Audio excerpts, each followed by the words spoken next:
Hey friends, this is Mark Suroviec, host of the Workplace Solutions podcast, inviting you to discover the joy of work.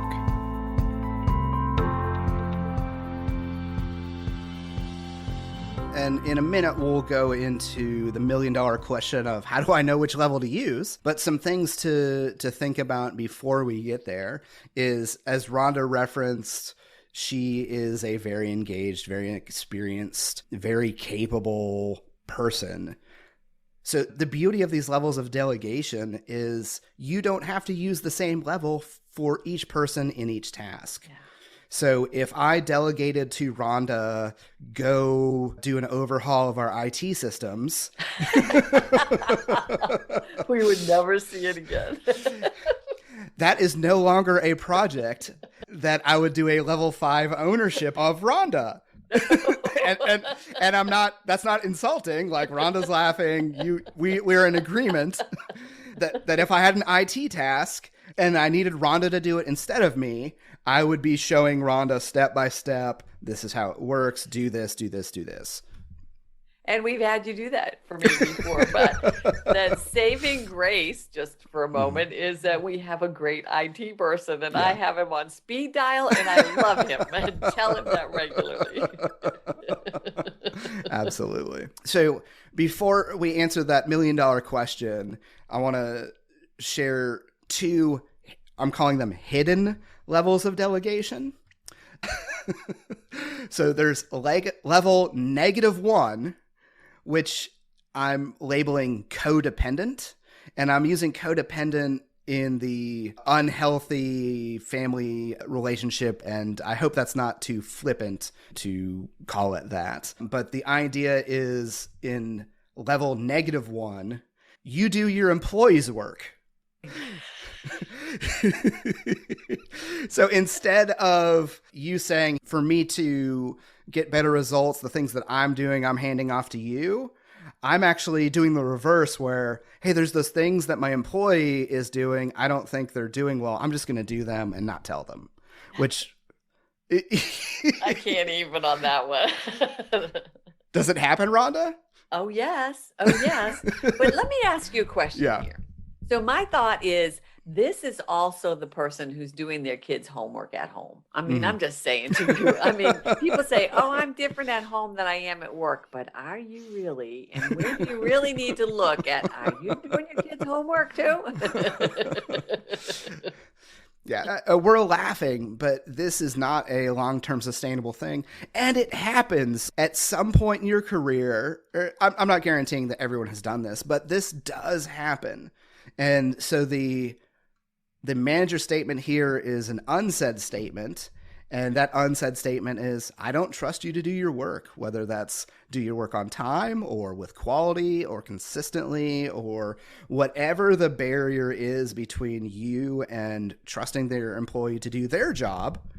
It's not there, and it's not there in such a severe manner that rather than deal with whatever that issue is, folks choose the kind of passive-aggressive response of saying, you know what, I'm going to do it myself, or I'm going to go back and correct all their work without telling them. And people do that. And it's the opposite. If delegation magnifies your ability to get results, then level -1 is the exact opposite effect. It shrinks your ability to get results. And so why do you still have that employee too? I'm just putting it out there. Well, it may not be an answer of, should I just fire this person? There's a whole lot of questions and coaching and things that you would want to consider before getting to a termination talk. But but it is a question of, why would I let this situation go on like this for a long time? And the answer is you shouldn't for any reason. No, and I totally agree with you on the let's coach this thing and let's see where they're at. And was it a good fit in the first place? I may be asking somebody to do something like you're asking me to do IT, and that's totally out of their wheelhouse. So there's some other codependent ideas or things I'm thinking of in there. Yeah. Okay. The other hidden level of delegation is level 0, and I didn't have a catchy word for this, so I just called it zero. And in a level 0, nothing is delegated. So I think the title is appropriate. And most managers don't intentionally choose this, but they still often behave this way. I think a couple of things happen when folks are delegating at level 0. So maybe they're overworked or overwhelmed, so they don't take time in the short term to determine who and what needs to be delegated. Or they did take the time to look at some of the things that could be delegated and decided it's not worth the risk. I can do it better, faster, higher quality, yada, yada myself. Or I don't have the people on my team with the capacity or capability to do it.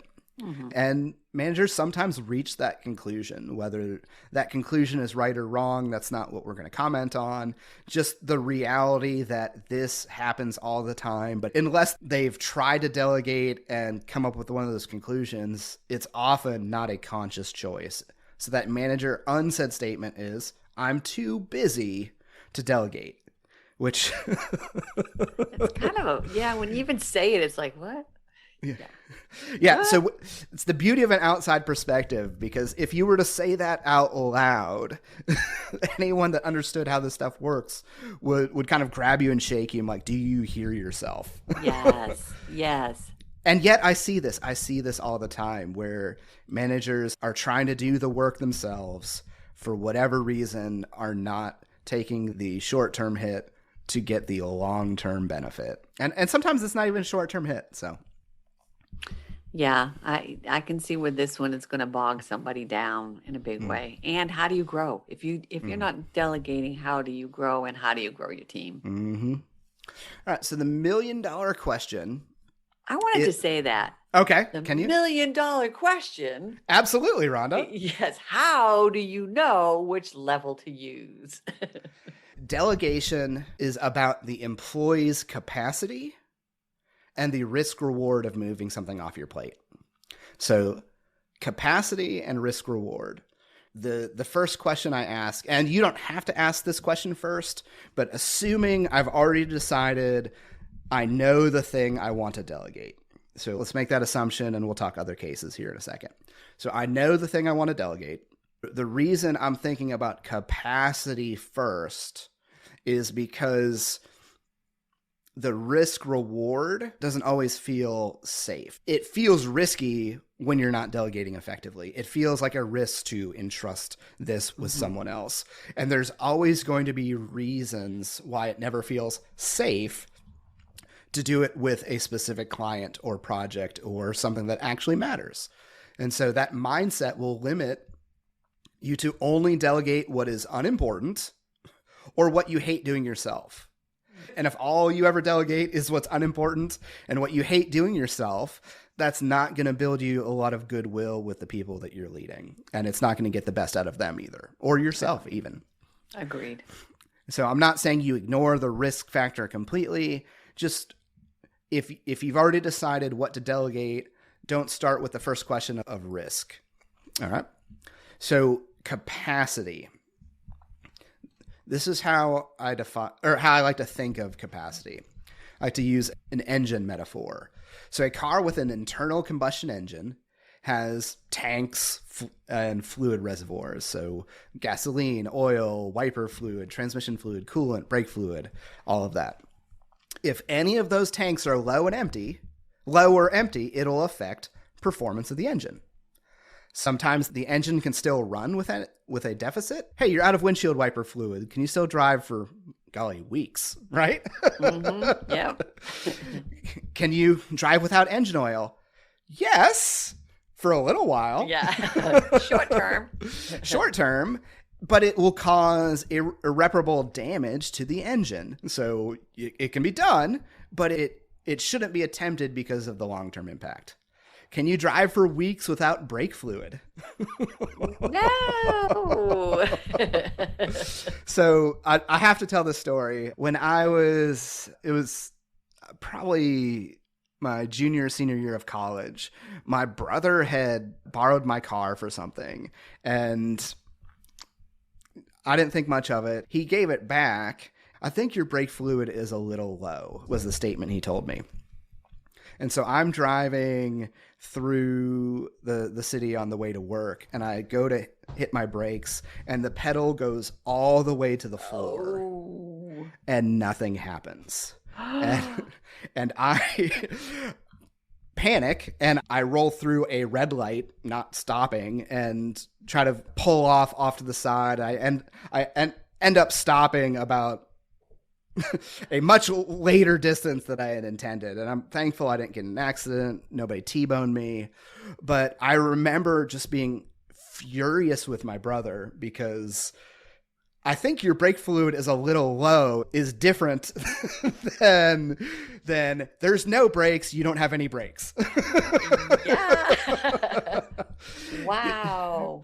So Yeah. I take it in to get serviced. It ends up there was a hole in the brake line. So what he told me wasn't wrong. And I was 20, so I didn't know what to check or all of that. But it had squirted out the rest of the fluid apparently well between the time that he drove the car and I drove the car.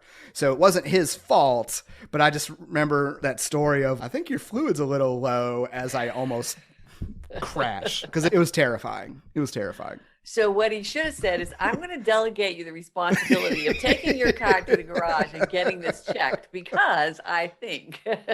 Yeah. Love it. Viewing capacity from that lens, it's how full are each one of these tanks and how important is that tank to the operation of the vehicle. So the ones I'm going to list, I've got 1, 2, 3, 4, 5, 6. So we have time, motivation, skill, knowledge, resources, and trustworthiness. And this isn't everything involving your employee, but it's, if I'm thinking of what is their capacity, can they do the thing that I'm asking them to do? I'm looking, at competence. So things like skill, knowledge, resources. So skill, do they know how to do it? If not, what's the learning curve to learning how to do it? Based on my understanding of their skills, can they learn to do it? Or is this going to be outside of something that they could ever be good at? Knowledge, what subject matter expertise do they need? Do they know the political or internal systems? Do they have the processes? Do they have the knowledge to do it? Or can they get the knowledge? Resources, do they have the resources they need? If not, can they get them? For example, if you delegated the task of updating the budget, but you don't have any more licenses in the accounting software and you can't get them, that is a resource reason why you shouldn't delegate that. Trustworthiness, this is tricky, but you're saying, what have they done with opportunities in the past? Can I trust them with a certain level of autonomy? Are they responsible? And using that to inform your decisions. It doesn't mean that's a perfect predictor of future performance, but it's something I'm going to think about. And then you've got that side of it, the capability side. The other part of it is time and motivation. Mm-hmm. So time, what do they already have on their plate? Will they have to stop doing something else to do this? If they do, is that okay? Yeah. Like, I'm going to delegate this to you. Well, that means I need to drop that. Okay, that's okay to drop. Or that's not okay to drop. Let's scale that back. Or that conversation. But delegating without a look at your employees' time and how they're spending it is just a really bad idea. Totally. And then the one that I think folks don't think about enough, and I know I don't always think about this, but it's probably one of the most important. If you're assuming they can learn the skill and learn the knowledge, then the motivation factor is, how is the employee going to receive the task or project that you're trying to delegate? Will they receive it as positive? So I'm excited. This is life-giving. This is an opportunity to grow or demonstrate my responsibility or try something new. Or will they view it as negative? This is busy work or demeaning or life-sucking. That goes into your decision of the who. So if you have 2 people on your team and you're not sure which one to delegate, ask the question, which person would rather do this is a legitimate question. Who would be excited about this and who will do it because they're professional, but deep down you're draining their bucket rather than filling it. I love that point right there is ask the employees. If you have an opportunity, have the conversation because you want to build people's skills in the area that they are most comfortable and enjoy. I don't want to spend my 8 hours having life sucked out of me. So when you know what they enjoy, the conversation is easy, the delegation is easy, and the outcome is probably going to be better for you. Agree 1,000%. And as delegation is scary, one of the things that helps you as a leader is to think of delegation as an experiment, like an actual scientific experiment. So I have a hypothesis that my direct report, Sally, can do accounts receivable better than I can, and that will benefit the organization. Let's try it for 2 months. I don't know if those are legitimate examples or not. I am so far out of accounting that I shouldn't even mention it. Actually, I thought that was a good example because when you delegate something, and I know I've done this in the past, it's okay, it's over and done with. But I don't look at it like, well, let's experiment with this, because if it's not working for them and their accounting is just as bad as yours is, then we need to regroup and have another conversation. Yeah. I like to think of this experiment side of it. This is common in the faith community. I don't know if it's common in other communities where folks have like an accountability partner. And usually asking someone to be your accountability partner feels like this, almost like you're doing a secondary marriage proposal. You're like, will you be my accountability partner for life? You know, and it's intimidating. It's scary. It's like, well, you hear, will you be my accountability partner? And that's a lifelong commitment. Yeah. A different conversation is, can we meet once a month for 6 months and just chat about some things I'm struggling with? I love that. Yeah, I think we can do that. Yeah. Like, why would I say no? I care about you. Accountability partner for life. So to take some of the scariness away from the delegation, it's an experiment. And tell your employee that. We're going to try this. This is my first time delegating this task to you. If it doesn't work after a time period, and we'll define that time period, we'll try something else. We'll try reframing that or seeing if somebody would be better at doing that. Yes. I like that, Mark. That was a great way to reframe that. So when you're thinking of your employees and who to delegate to, their capacity determines the level of authority. So if you have someone without any capacity, should they be owning a new thing? The answer is absolutely not. Failure. Yes. And in terms of whether it succeeds or fails, it doesn't matter whether that's because of time or motivation or resources. The outcome's going to be the same. So capacity is key. And because competence is a subset of capacity and motivation is a subset of capacity, then as capacity increases, you can be confident to give a higher level of authority when you have folks who are capable. Yes. And they'll expect it. They'll know that a good boss recognizes that you are talented, you have skills, there's things that you can be doing that you're not doing that are an opportunity to grow and learn and benefit the organization. Yes. I'm going to take that in a different direction too, because I have a great boss who often says those exact words to me. But I also am at a place that if this was me in my 20s, I probably would have said yes. But I'm at a place that I'm discerning, like, do I really want to do that? So how much autonomy do I have really as an employee? Thankfully, I do with my boss because he's amazing. But in other organizations, do you have that same capacity to say, I might have the capacity, but that's not my wheelhouse. And where does that place you in the next time somebody has something going on that you might be interested in?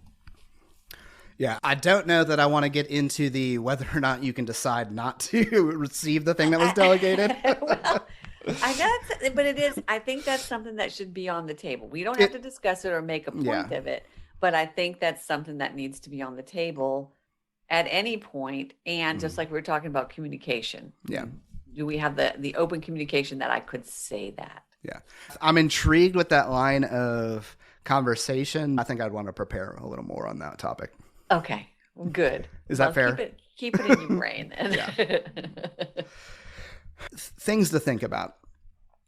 Capability or competence is a slow changing variable. So it takes time to build up skills and knowledge and experience.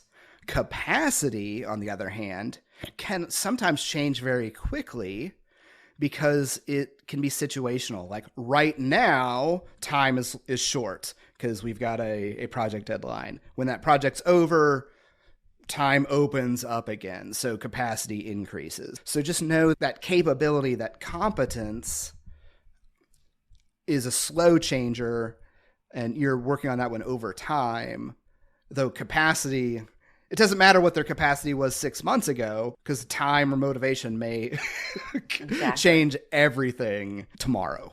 So, yeah, nice. So, Rhonda, do you have any stories of supervisors and employees being misaligned in the levels of authority? I think I've done that actually, where I actually had a great employee who was killing it in what she was doing, and it was more people facing, and she was a people person, and she wanted to do something more in the accounting area of where we were at. And rather than getting through the capacity, I wanted her to grow. I thought, okay, if that's where you want to grow.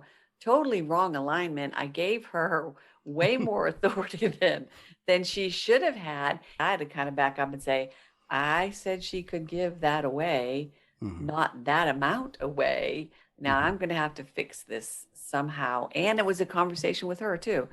And it also turned out that she recognized that I don't even like this. I really don't even want to do this. And I could go back and point to the revenue we made just from her doing her people thing, and the revenue we lost from her doing her accounting thing. So yeah, and that was totally me not lining up where she was at, giving her more authority than I should have, and not checking in enough before we got to that point. Yeah, I'm recalling two examples. One, I was leading a very, very capable, very competent, just amazing young woman. My thought was like, you have the talent, the skills, the knowledge. We're working towards ownership of things that you are capable with. And this situation happened where there were some changes happening in the world, maybe like a pandemic, and and the time factor just blew up, and I didn't react quick enough to say, oh man, the time that we had planned in your capacity is now gone for your ownership. So we need to pull back that ownership, not because you're not capable, but because there's other priorities right now, and there's not time to get to that place of ownership. And the other one I was thinking about was just how I had experience in it, and it was soul crushing. I'm probably using that word lightly, but I thought we were at level 3 where we would discuss and recommend and talk through that recommendation. I was on a small team that prepared a presentation, and they were like, yeah, we'll meet in a week and talk about this.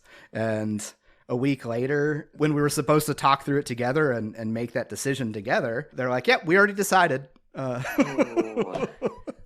And it's like, if yeah. It's like, that's not what you said. And it was awful. It was awful. And it wasn't that either level was wrong, but I was on a small group of highly capable, highly engaged folks. It did not value our ability or contribution to say, just go do some busy work, report to us, and we'll make the decision without your input. So, or without being part of that conversation. And I remember that, and I don't, so that, like, maybe that's some of my animosity towards level 2 is from personal experience. So, and soul crushing is a good word for there too. It sucked. It sucked. Yeah. At the end of the day, the main idea we want you to get is always delegate a level of authority when you're delegating a task or a project. And when capacity increases, give a higher level of authority. Yeah. So know who you're working with. Know who's there. Be willing to be vulnerable enough to delegate. Yeah. Because that does require vulnerability. And we did breeze over the risk reward side of this really quickly. That involves wisdom, and there's not advice I can give on a podcast. I like to think in terms of, if this would fail miserably, what would happen? What's the fallout? Yeah. What's the likelihood of that happening? Yeah. If you're working with a client that's 90% of your business, that might not be the good time to experiment with. No. Let's let the new guy handle the whole account. Like, whoa. So that is which Mark. Yeah, I'm going to go back. That is real. That is real. I'm going to go back to, if you have an accountability partner, they'll tell you not to do that.